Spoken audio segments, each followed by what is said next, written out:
Assalamu alaikum. I'm Aisha Mudassir, and this is the third one video clip of this second lecture of 9th class. اور اس میں آپ آیت مبارکہ number 48 کا half پڑھیں گے. ہاف کی تلاوت، ترجمہ اور تفسیر پڑھیں گے. بڑھتے ہیں تلاوت کی جانب. بسم اللہ الرحمن الرحیم. وَإِذْ زَيَّنَ، پہلے دال باریک ہے، دونوں دانتوں کے درمیان زبان کو لا کے ادا کرنا ہے، اور دوسرا زا سخت ہے، اس میں سیٹی کی آواز آئے گی. وَإِذْ زَيَّنَ لَهُمُ الشَّيْطَانُ أَعْمَالَهُمْ وَقَالَ لَا غَالِبَ لَكُمُ الْيَوْمَ مِنَ النَّاسِ وَإِنِّي جَارٌ لَكُمْ.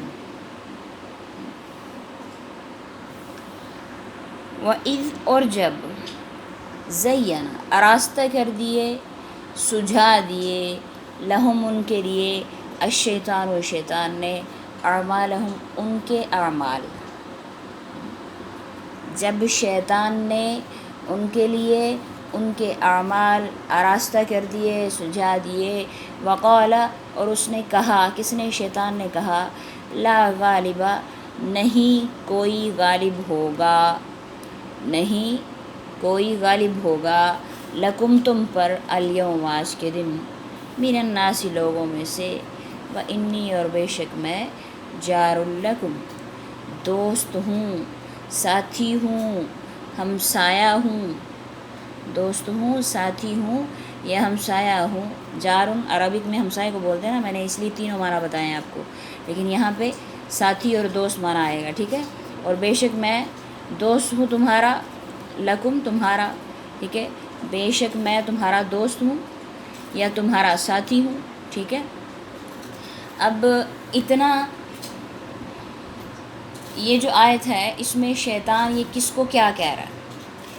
ابو جہل کو جب خبر ہوئی نا کہ مسلمان ان پہ چڑھ آئے ہیں، تو اس سے اس بات کی فکر ہوئی کہ کہیں ایسا نہ ہو کہ جو ان کے مخالف قبیلے ہیں، ان میں سے ایک بنی کنانہ تھا، اس کی اور مکہ والوں کی، یہ جو ابو جہل لوگ ہیں نا، ان لوگوں کی بہت زیادہ آپس میں دشمنی تھی، ٹھیک ہے. اسے اس بات کا یکدم نہ ڈر پیدا ہوا ابو جہل کو کہ کہیں ایسا نہ ہو کہ وہ لوگ بھی اس چیز کا فائدہ اٹھاتے ہوئے ہم پر چڑھائی کر دیں. اسے اس چیز کا بھی ڈر لگا. تو پھر ایسی صورت میں شیطان نے دیکھے کیا کیا کہ جب یہ جو مسلمان ان پر چڑھ آئے، تو وہ اس بنی کنانہ جو ہے اس کے سردار کے روپ میں ان کے پاس آیا، اور اپنی ذریت کی فوج لے کر آیا، نمودار ہوا.